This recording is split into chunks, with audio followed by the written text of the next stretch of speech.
Hello friends, मैं बबीता निषाद आप लोगों को सादर प्रणाम करती हूँ और अपने चैनल पर स्वागत वंदन अभिनंदन करती हुई एक पारिवारिक जीवन से छोटी सी जुड़ी हुई बड़ी मज़ेदार छोटी सी चुटकुला नाच गीत लेकर आई हूँ। आप लोग पूरा सुनिएगा और बताइएगा कैसी रही। तो दुल्हा थोड़ी मूड़ी है।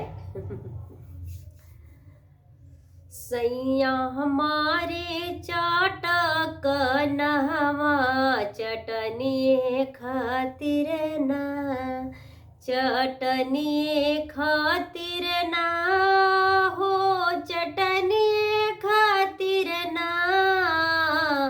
सैया हमारे चाटक नहवा चटनी खातिर ना, सैया मारी चाटक नावा चटनी खातिर ना, चटनी खातिर ना, चटनी खातिर ना।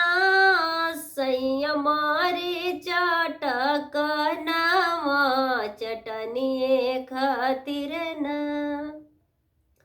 दाल बनवली, भात बनवली और बनवली चोखा।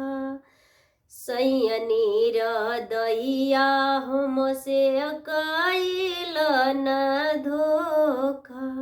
दाल बनवली, भात बनवली और बनवली चोखा। सैयनी दैया हमसे कैल न धोखा। कहे न दलिया में चटक नवा खींच मारे लथारिया व चटनिए खातिर न। बलमुआ हमारे चाटक नवा चटनिए खातिर न, चटनिए खातिर ना हो, चटनिए खातिर ना। बलमुआ हमारे चाटक नवा चटनिए खातिर ना। दुल्हा हमारे चाटक नवा चटनिए खातिर ना। सस ननद कहेली खाना बनावे के न सहूर बा। सस ननद कहेली खाना बनावे के न सहूर बा।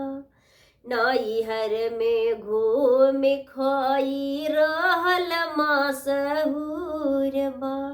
नैहर में खाई घूमी रहल मसहूर बा। रहल मसहूर बा, रहल मसहूर बा। सास सबेरे हमके मारता नावा में हानावा चटनिए खातिर न। सैया हमारे चाटक नहवा चटनिए खातिर ना, चटनिए खातिर ना, चटनिए खातिर ना। सैया हमारे चाटक नहवा चटनिए खातिर ना। बलमुआ मारी चाटक नहवा चटनिए खातिर ना। बलमुआ हमारे चाटक नहवा चटनिए खातिर ना।